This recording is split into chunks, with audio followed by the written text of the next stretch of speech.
Don Jaime Blanco, senador socialista.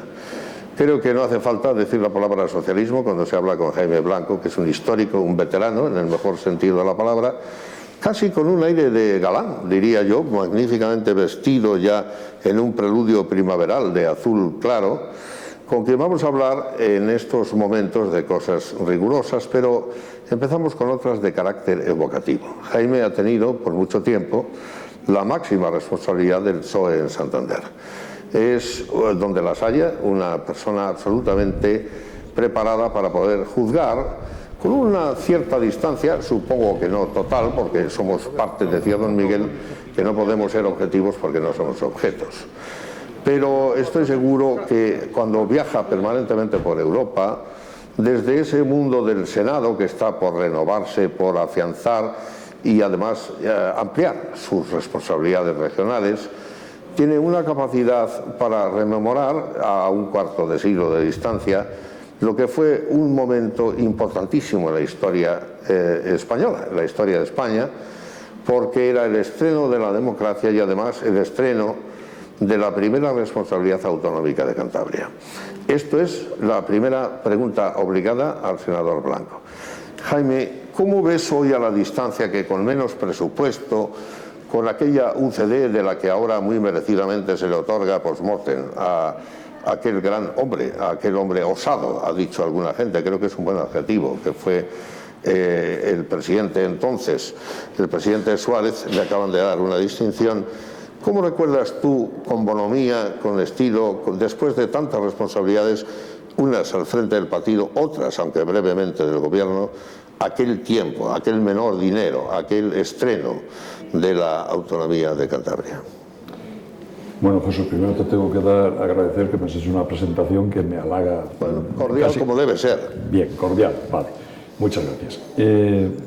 Vamos a ver. Yo lo veo efectivamente con una distancia en la que los árboles no me impiden ver el bosque.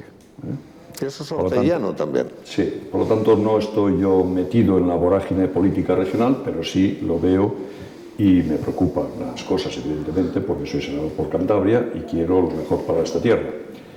Pero como es una cosa evocativa, y has hablado de Adolfo Suárez, yo me alegro mucho que hoy el Consejo de Ministros le haya concedido el Toisón de Oro, y porque se lo merece. Fue un hombre osado en su momento, fue un hombre que tuvo la osadía de desde dentro romper con el sistema, y hoy todo el mundo creo que coincide en que fue un presidente del gobierno que pilotó la transición de una manera realmente envidiable. Envidiable porque nos ha dejado, la transición nos ha dejado esta España que tenemos hoy, bueno, no exactamente esta. ¿Cómo veo yo aquel momento?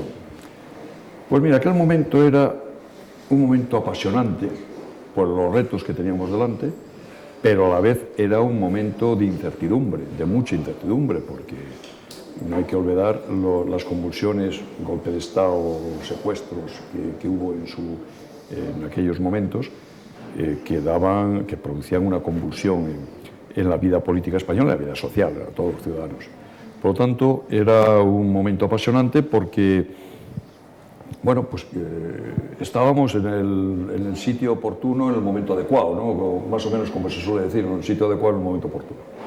Queríamos cambiar España, cambiarle del sistema dictatorial a un sistema democrático, y realmente era un afán noble, era un afán en el que los que hacíamos política, pues era, no quiero decir que ahora sea interesado, pero era un afán absolutamente desinteresado. Yo recuerdo que a mí me sacaron del hospital Marqués de Valdecilla siendo jefe de sección, dejé mi profesión y aquí estoy en la política, ¿no?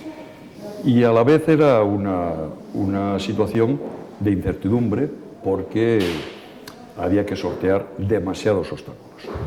Por lo tanto, un momento apasionante. Yo creo que he sido un privilegiado de vivirlo en primera fila, y el día 14 el Congreso de los Diputados conmemora los 30 años de la legislatura constitucional, la constituyente, la del año 77.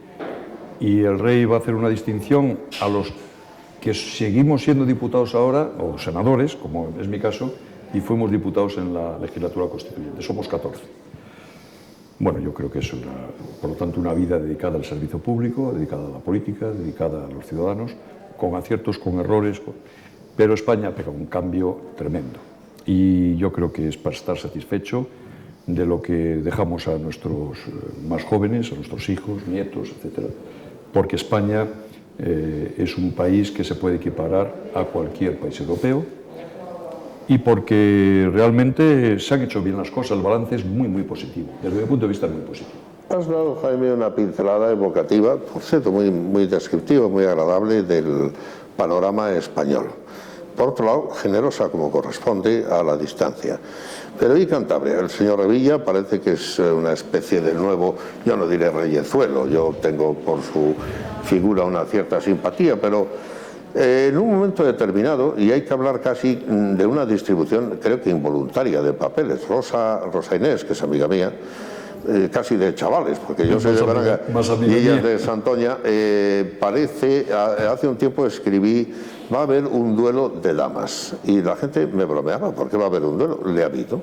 Es decir, nadie ignora hoy que alrededor del ayuntamiento, alrededor de las candidaturas, Rosa es como una liebre, no sé si la metáfora es buena, que trabaja de manera sistemática, y Lola pues no ha tenido su momento de mayor fulgor y veremos en qué queda toda esta situación.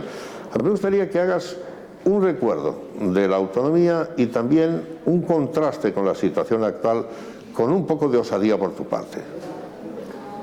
Vamos a ver, esta es una comunidad autónoma, y lo digo yo que he sido uno de los que con Justo de las Cuevas hicimos el estatuto. Y lo pactamos en Madrid con nuestros dirigentes políticos, Alfonso Guerra, Felipe González, con Adolfo Suárez, Abril Martorell, etc. El difunto Abril Martorell, que fue un hombre realmente importante en la transición. El gran Diego Puerta de la transición, ¿verdad? Sí, Sacaba los toros. Sí, señor, sí, señor. Bueno, pues dicho desde la legitimidad que me da el haber apuntalado, el haber sacado adelante el estatuto, yo creo que ha sido una comunidad autónoma en la que hicimos una apuesta muy arriesgada. Y en términos generales ha salido bien. Cantabria goza de los beneficios de ser comunidad autónoma y por lo tanto de la financiación europea.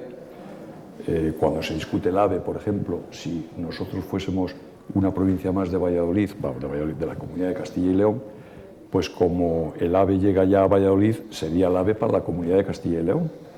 Por lo tanto, ¿me entiendes lo que te quiero decir? Por lo tanto, lo de Cantabria quedaría un poco al margen de esto del AVE, ¿no? Es decir, son inversiones, son reivindicaciones legítimas que tenemos como comunidad autónoma, pero que si no lo hubiésemos ido, estaría un poco más diluida en toda una serie de provincias. Por lo tanto, Cantabria tiene un estatuto de autonomía, pero ha ido buscando su identidad permanentemente. Y a veces, hay que decirlo, yo lo puedo decir porque he sido uno de los que he propiciado la autonomía, y no sin una menor responsabilidad, sino que teniendo responsabilidades de lo que hacíamos, pues hombre, ha sido una comunidad autónoma que ha tenido muchos altibajos y en la que probablemente a veces se ha pecado de provincianismo. ¿Qué quiero decir con esto de provincianismo? Pues quiero decir que nos encerramos en las cosas nuestras sin tener en cuenta que este es un mundo global donde Europa prima sobre el conjunto, ¿no? España, evidentemente, nadie niega que los cántabros seamos españoles, el sentimiento de España está permanente, pero lo digo en el sentido del mercado, en el sentido de las fronteras administrativas. Somos un poco, algunos pues tienen ese provincianismo que yo llamo de campanario un poco, y que nos hace tener altibajos. Y eso se traduce evidentemente o es fruto de los cambios políticos que ha habido. Bueno, la derecha sufrió en su momento una crisis muy importante,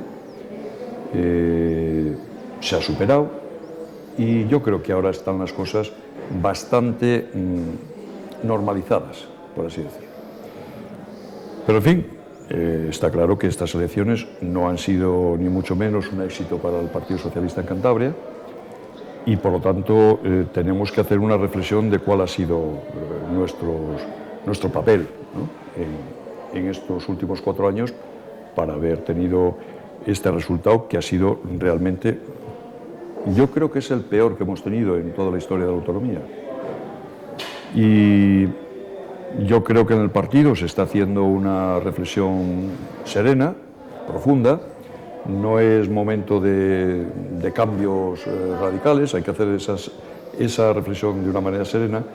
Y yo no creo que sea esto, como tú has dicho, un duelo de dos mujeres. O de damas, dije yo. La expresión mía era un duelo de damas. No es eso, ni mucho menos. Yo creo que en el conjunto todos arropamos a Dolores Gorostiaga, sí, como secretaria general y como líder del partido. Yo creo que ha hecho cosas bien, probablemente no han sido reconocidas por el electorado las cosas que ha hecho y por lo tanto se la ha castigado, entre comillas, no a ella sino al Partido Socialista, y yo creo que hay que cambiar en esta reflexión, tendremos que cambiar algunas cosas para afrontar el futuro, porque claro, lo primero es servir a Cantabria como partido. Es decir, si en ese servicio a Cantabria nos desgastáramos, bueno, pues tampoco pasa nada. Los partidos estamos para eso, ¿no? Para servir a los ciudadanos y si encima ganamos las elecciones, mejor que mejor.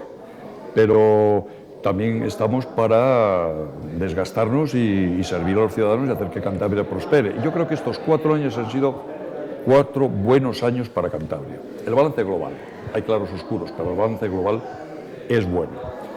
A partir de ahí, pues ya digo, tenemos que hacer una reflexión en serio, en profundidad, discutiendo las cosas, sin sobresaltos, pero la alternativa no puede ser solo unívoca, es decir, tenemos que seguir en el gobierno porque... No, pues puede ser que tenemos que seguir en el gobierno o puede suceder, o puede salir la reflexión de que no tengamos que estar en el gobierno, porque los ciudadanos tampoco nos han dado un respaldo como para estar dando... No, ni imponerlo, ni para estar dando brincos diciendo, oiga, aquí no. Bueno, pues los ciudadanos han dicho su veredicto. Somos la tercera fuerza regional y a partir de ahí tenemos que hacer esa reflexión desde la derrota electoral. Que esto es transitorio, es decir, que dentro de 4 años podemos estar saltando de alegría porque hemos ganado las elecciones, pero para eso hay que hacer las cosas bien, hay que hacer un propósito de la enmienda de las cosas que se hayan hecho mal, hay que diagnosticarlas y hay que corregirlas. De alguna manera se te acusaba a ti de no remontar un cierto techo, como se dijo, aunque el paralelismo no tenga nada que ver, del famoso techo de Fraga en España. Sin embargo, como bien recordabas, y creo que sin ningún agrado negativo, esto ha sido un resultado peor. En este sentido podrías decirlo. Prefieres hablar, sin embargo, de Europa, del toque del globalismo, y has mencionado una vez más, vuelve la referencia de Miguel de Unamuno, lo que él llamaba la patriotería de Campanario, la patria pequeña frente a la patria grande. Aquí no ha habido un estatuto previo, siempre lo repito, no hay un lenguaje diferencial. La autonomía, le voy a preguntar después al señor de las Cuevas, porque también es un coprotagonista esencial en esa época contigo, bueno, pues no descansa en unos presupuestos anteriores de carácter histórico muy fuertes, como no nos limitamos al Concejo de los Valles. En todo caso, tú dices que ha ido bien y yo no lo voy a negar, pero ¿estaba previsto que fuese su beneficiario el señor Revilla? Es decir, el determinante lugar que ahora tiene, en parte porque no vale el resultado de las mayorías más votadas, ¿era previsible o te parece que de algún modo es sorprendente? Bueno, vamos a ver. Una vez que levantas el rabo y ves al perro, dices es macho, es hembra. Esto es muy fácil de decir. Así decían en mi pueblo también. Claro. Pero a fuerza de ser sincero, yo preveía un descenso no tan grande como el actual. Por lo tanto, no estoy arrogándome que yo ya sabía, no. Yo pensé que iba a haber un descenso en torno a un diputado, pero no calculaba que iban a ser 3. Bueno, yo he sido candidato, como tú has dicho, pues varias veces. y por la única vez que la lista más votada ha sido la del PSOE, ha sido encabezada por mí, que no es mérito mío. Yo he presidido un gobierno de 4 partidos, de 4 partidos, y después de ese gobierno pues he tenido un resultado con 16 diputados, siendo la lista más votada. He vivido momentos difíciles como la reconversión y la convulsión, digamos, de Reynosa, que hubo un muerto, y casi en plena campaña, en pre-campaña electoral, y entonces sacamos 13 diputados. Por eso digo que este es un resultado realmente malo, difícil de asumir, lo cual no quiere decir que podamos rebobinar y volver a la situación. Bueno, he vivido momentos dulces, momentos menos dulces, y he sido criticado como que no tenía techo, es verdad. Es verdad, bueno, pues no tenía techo o que no conseguía... Bueno, la realidad social de Cantabria es la que hay.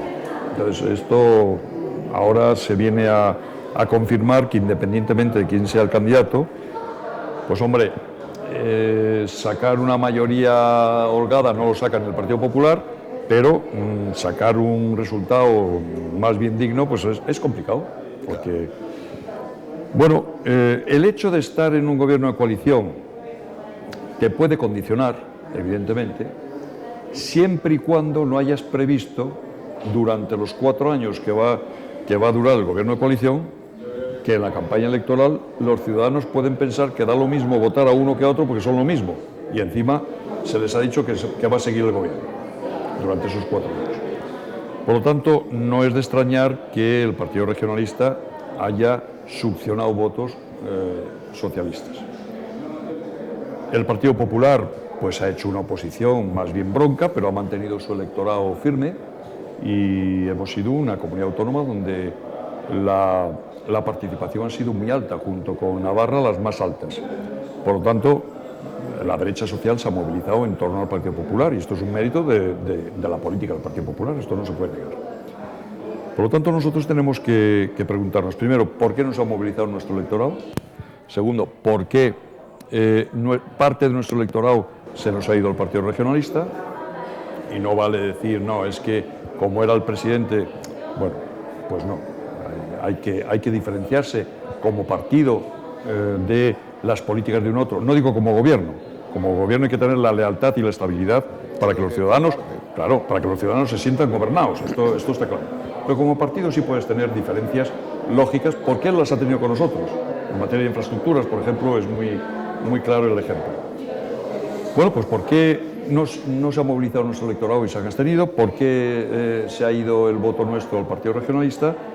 En definitiva, ¿por qué tenemos el peor resultado después del año 1995?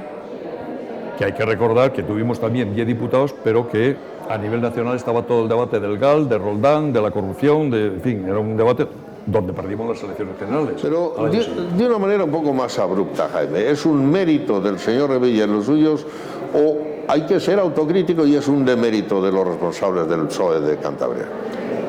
Mira, cuando yo salí del gobierno, cuando yo dejé la presidencia, que la tuve 7 meses, el señor Revilla tenía 2 diputados y nosotros 16. Ahora tiene el señor Revilla 12 y nosotros 10. Bueno, algo ha pasado. Algo ha pasado, evidentemente. Puede ser parte mérito del señor Revilla, no digo que no. Es un hombre que tiene una pedagogía política y un discurso político muy cercano. Es un hombre que se mueve muy bien en el tú a tú, ¿no? en los pueblos. En la distancia corta. En la distancia corta, pero también es verdad que algo tendremos que haber hecho mal nosotros. Es decir, los estrategas que han diseñado la política y la estrategia del Partido Socialista durante los 4 años, se les puede decir, adiós muy buenas, gracias por los servicios prestados, y ustedes no han acertado. Claro. Bueno, yo quería tu sinceridad y la he tenido, y ahora creo que corresponde, cerca de esta grata conversación, hacerte una pregunta más a tenor con lo que realizas ahora. Tú estás en Europa. Uno de los asuntos que está inquietando es esta manera de apuntar defensiva, casi con complejo defensivo, que parece tener Putin. Él ha dicho que vuelve a apuntar a Europa. Los norteamericanos están poniendo un rango intermedio de misiles en las Bálticas.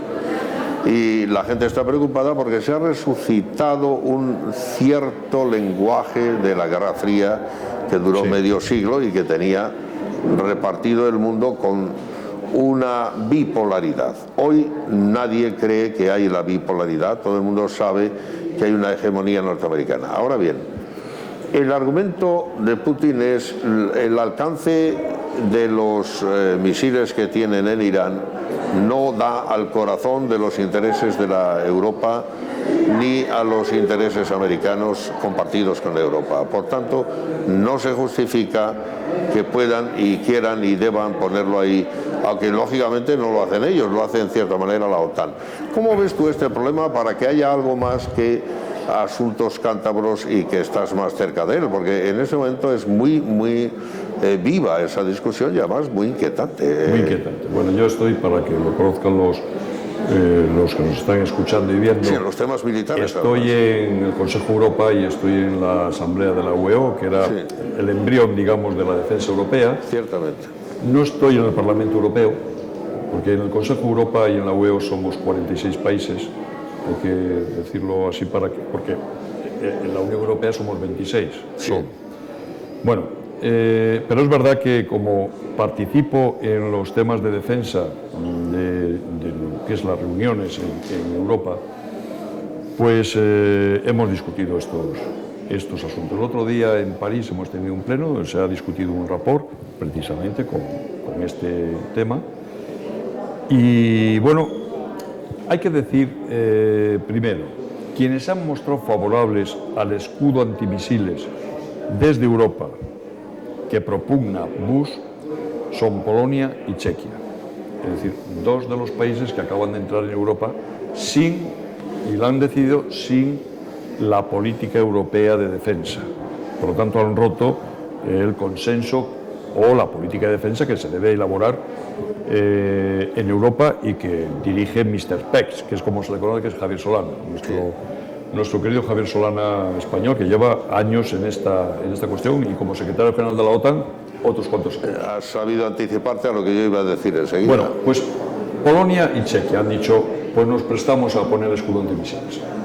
Claro, problema, el escudo antimisiles, que presumiblemente vienen de Irán o de Corea del Norte o de otros países, las dos más agresivas. Las dos más agresivas, pues esto no protege, el escudo antimisiles americano de Estados Unidos no protege al Mediterráneo europeo.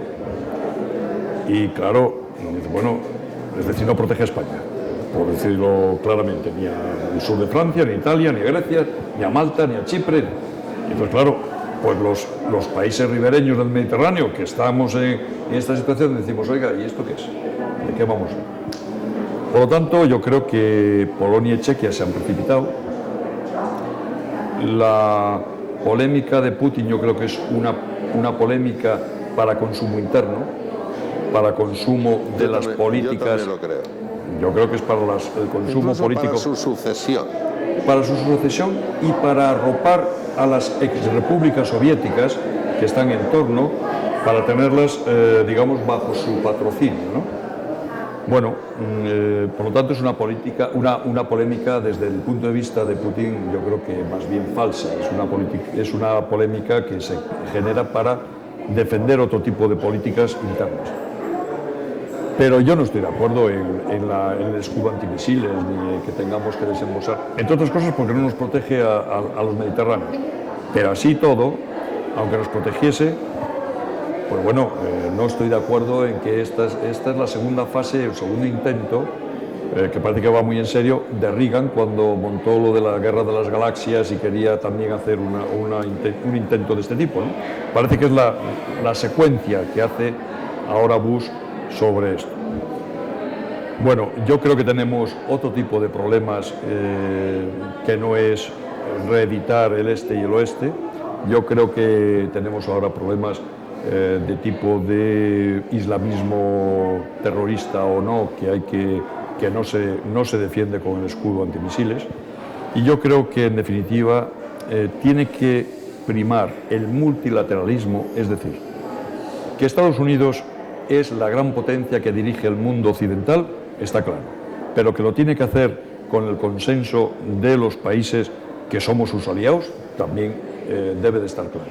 Por lo tanto, las decisiones unilaterales, por ejemplo, la guerra de Irak, por ejemplo, libertad duradera en Afganistán, la operación Libertad Duradera en Afganistán, o por ejemplo esto del escudo antimisiles, debe de ser consensuado con Europa. No se puede hacer una trágala, que es lo que parece que el señor Bush pretende hacer. Porque yo no estoy muy seguro de que Irán pues, tenga misiles apuntando hacia España o hacia Europa, pero en fin, tampoco es este el método para protegernos. Yo creo que más bien hay que hacer una diplomacia disuasoria y hay que hacer una diplomacia de entendimiento con los países árabes, sobre todo los menos radicales, para formar un frente común y aislar a los que son radicales y generan el terrorismo. En España se produjo la victoria de la reforma, no la ruptura.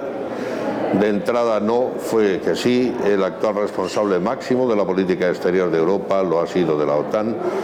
Jaime Blanco mantiene una moderada postura socialdemócrata desde la visión que da a la cercanía a los asuntos europeos en relación a los temas militares y a otras cuestiones.